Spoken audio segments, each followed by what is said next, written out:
Welcome to the XFO Intelligence Podcast, where we explore the frameworks that shape our financial world. For the last half-century, one idea has dominated every business school and trading floor. Right. The efficient market hypothesis, the belief that the market is a cold, rational, information processing machine. A powerful and elegant theory, Yeah, but one that struggles to explain the manias, panics, and wild narratives that we all know drive markets. If the market is so efficient, why do bubbles form? And why do they burst so spectacularly? so a new article by Brendan Wong from XFO Intelligence offers a compelling alternative.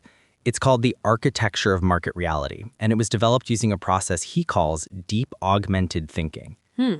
It suggests we need to completely rethink the physics of the market. He starts by revisiting a classic challenge to orthodoxy, Right. George Soros' theory of reflexivity. For anyone unfamiliar, Soros's core insight was that market participants are not outside observers. We are flawed, biased actors whose beliefs and actions, they create feedback loops that actively change the reality we are trying to predict. Exactly. Traditional economics loves the analogy of a pendulum, always swinging back toward a stable equilibrium. Wow. Soros offered a more violent metaphor, the market as a wrecking ball. Once it gets enough momentum, it can swing so far that it knocks down the very wall it's attached to. And we saw that in 2008. The shared belief that housing prices never fall fueled lending practices that drove prices higher, Right. which in turn validated the belief. It was a reflexive loop that didn't correct itself. Right. It just amplified until it collapsed.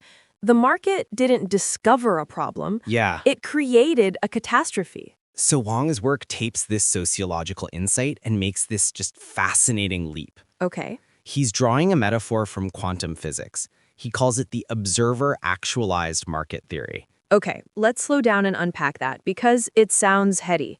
How does quantum thinking apply to a stock price? Okay, think of it this way. Before a major consensus is reached, a company's potential valuation isn't a single true number we need to find. Instead, it exists in a superposition of many possible outcomes, a cloud of probabilities.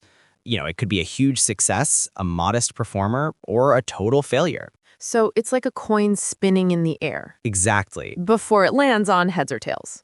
A perfect analogy.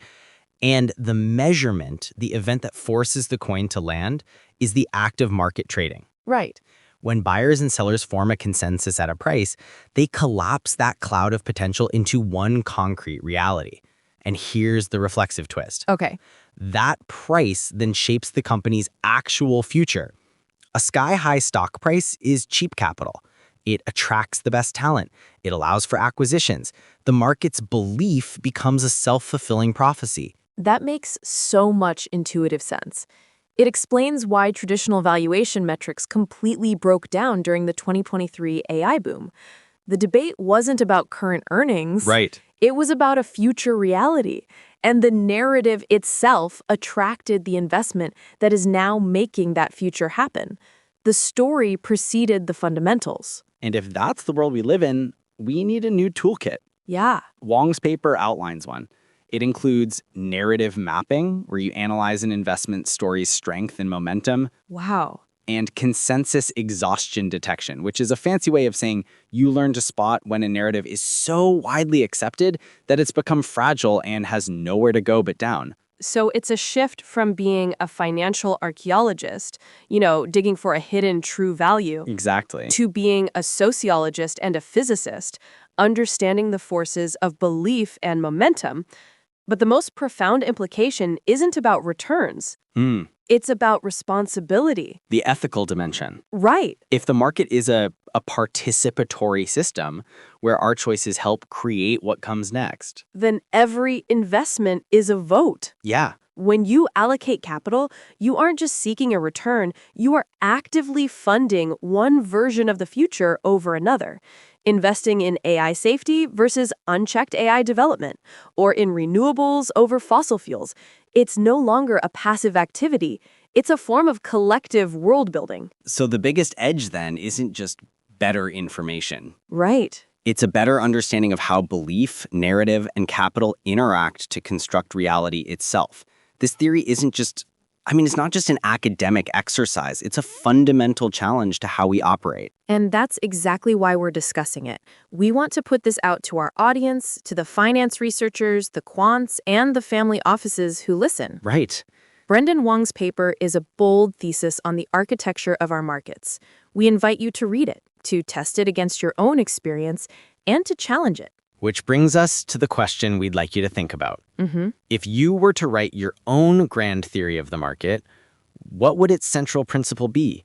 Is it reflexivity, efficiency, or something else entirely that you see at play? We welcome your thoughts. Join the conversation on our channels. Until next time.